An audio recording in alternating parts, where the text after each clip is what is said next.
blood donation is just so important because there's only one way to get it. It has to come from other humans, and we need to have that blood whenever there's different natural disasters, other emergencies, and one donation can save up to 3 lives. So when you give that blood donation, they're able to use that and help multiple different patients potentially.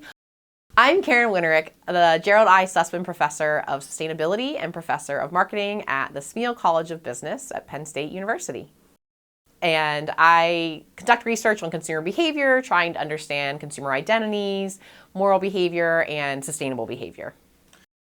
June 14th is World Blood Donor Day, and it's really an important time to understand the meaning and the value of giving blood.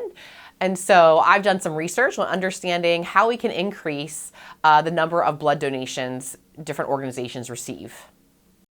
One of the big things in blood donations is that people might try it, but they don't come back. And so we really wanted to understand how we could get those repeat donors, because only a certain proportion of the whole population is even eligible to donate. And so from those people, we want to make sure they donate as much as possible, because that's where we get the good substance of the donor pool. But we looked at whether more information helps in actually understanding how their donation was used. And so what we found is that when you say, thanks for donating, we used your donation at this hospital on this day, that they were actually more likely to sign up to donate again in the future, rather than just saying, thank you for donating.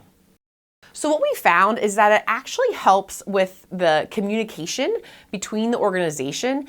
They actually feel like they have more trust and a relationship with the nonprofit organization when they get that information. When we conducted this research, we worked with a couple different blood donation organizations in Germany and Austria. And the great thing is that there are now several blood donation organizations that are using that, where after you donate blood, you may get a text message follow-up or an email follow-up that tells you your blood was used on this day. Even the American Red Cross now has messaging where after you can kind of track your donation, which stage of the process it's in, if you have the blood donor app, and they'll tell you what day your blood donation was used. So that really helps the donor feel a bit more connected to the recipient through the blood donation organization, feeling like their blood donation has more impact and increases their likelihood to return and donate again, which is so important.